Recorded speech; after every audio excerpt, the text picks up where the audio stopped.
개인적으로 화장품 제조 및 브랜드 런칭을 주도했던 경험을 가지고 있습니다. 한창 중국에서 한국 화장품 붐이 일었을 때 한시적 프로젝트로 나름 손익분기점을 넘겼었습니다. 그 과정에서 우리나라 화장품의 효율적인 공정과 퀄리티의 우수성을 알게 되었고, 화장품 유통에 관해서도 어느 정도 지식을 쌓을 수 있었지만 일본 쪽과는 관련 주제로 일을 해볼 기회가 없었고, 한국 화장품 위치도 정확히 알고 있지 못했습니다. 그러던 중 일본의 어번 라이프 메트로 10월 18일 기사에서 무려 10대 여성의 절반이 한국 화장품 이용자들 데이터로 보이는 능숙한 확대 전략이라는 기사를 보게 되었습니다. 내용을 짧게 요약하면 다음과 같습니다. 제3차 한류 붐의 중심에 있는 2020년 현재의 일본.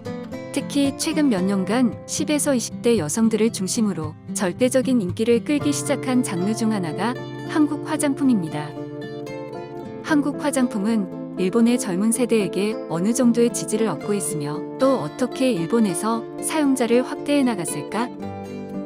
젊은 층의 트렌드 조사를 실시한 테스트랩의 결과를 살펴보면 한국 코스메틱 유행의 필연성이라고 말할 수 있는 특징이 보여집니다.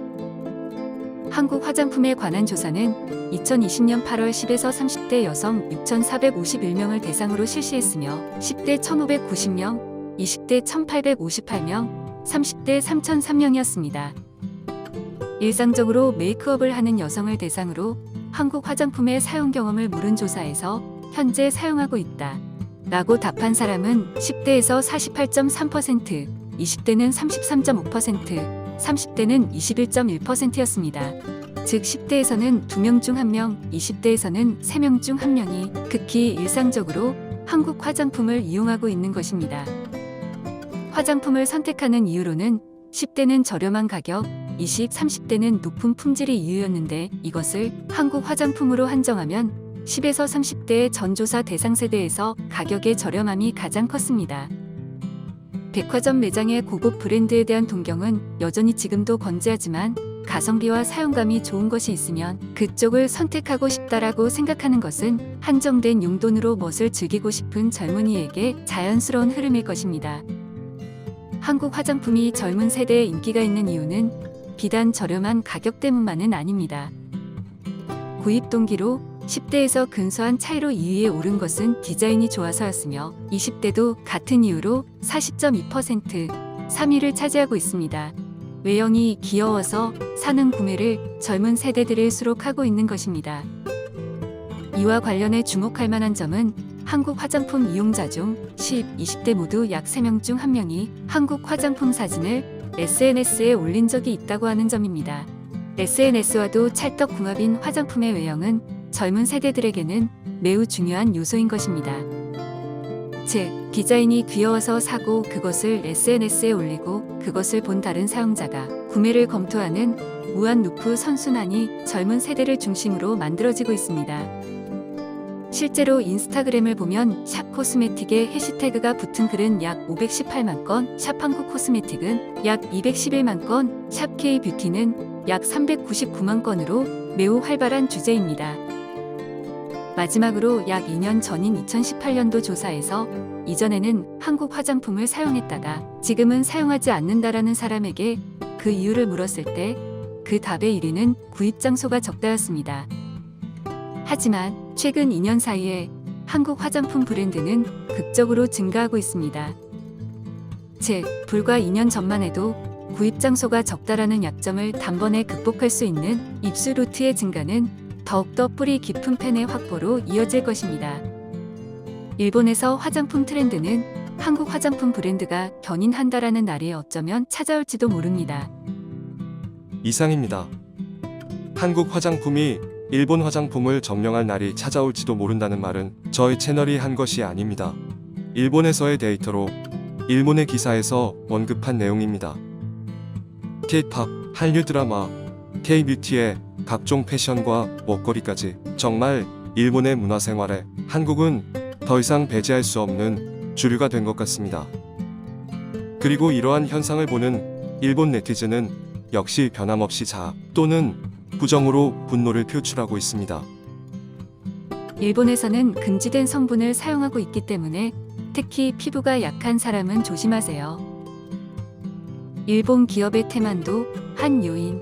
싸면서 고품질인 것은 우리 시대에 당연하니 경쟁을 위해서는 부가가치를 더할 필요가 있다. 코스메틱의 경우라면 디자인, 컨셉 등의 궁리가 필요하다. 지금 같은 SNS 시대라면 더더욱 일본 기업은 디자인이 촌스럽고 뚜렷한 컨셉도 없다. 제대로 된 사람은 한국 제품을 사지 않는다라는 생각으로 지금의 태만을 계속하면 점점 뒤처진다. 젊은이들은 배경과 관계없이 매력적으로 보이는 물건을 산다. 세대 교체를 빨리 하지 않으면 히트 상품 같은 건 좀처럼 나올 수 없다. 일본 회사는 연공서열 문화가 너무 정착되어 있어 과거의 영광에 매달리는 노인이 개발해 임해도 앞으로의 시대를 따라갈 수 없다. 성분이 정말 표시 그대로인지 불안해서 절대 사용하고 싶지 않다. 지금은 젊으니까 좋은데 나이 들면서 독소가 쌓인다든지 정말 장난이 아니다. 어릴 때 친구가 한국 화장품을 선물로 줬는데 그 무렵은 조금씩 안 좋은 소문이 들리기 시작했을 때입니다. 뭐 그래도 모처럼 사준 거고 버리는 건 아까워서 썼는데 피부가 거칠어지고 끔찍한 일이었습니다. 시세이도 D 프로그램을 계속 사용하여 피부가 개선되었습니다. 그 이후로는 사용하지 않게 되었어요. 일본 기업이 열심히 했으면 한다. 한국 아티스트 상품은 조잡해. 정말 일본 제품은 완벽하다고 느껴. 나는 그래도 품질을 믿을 수 없기 때문에 비싸더라도 일제를 사고 싶다. 그냥 신경 쓰지 않아도 될 것 같습니다. 한국에 대한 호불호를 떠나 한국 제품의 품질을 걱정하는 레벨의 사람들이라면 그야말로 배추도사, 무도사 시절의 사람일 테니 말입니다. 공부도 않고 시대의 변화도 모르면 저렇게 세상이 어떻게 돌아가는지 모르고 사는 겁니다. 한국의 화장품 퀄리티를 세계 최고 수준이라고 말한다면 서로 간에 논쟁이 있을 수는 있으나 최소한 성분이나 품질 걱정을 할 레벨은 아닙니다. 아니, 그러한 레벨일 수가 없습니다. 올바른 기사를 써도 엉뚱하게 받아들이는 국민. 정말 조금은 성장했으면 좋겠습니다. 언제나 사실을 기반으로 저희만의 해석을 내놓는 컨텐츠를 만들겠습니다. 응원해주시는 모든 분들께 감사드리며 이상 타임앤 이슈였습니다.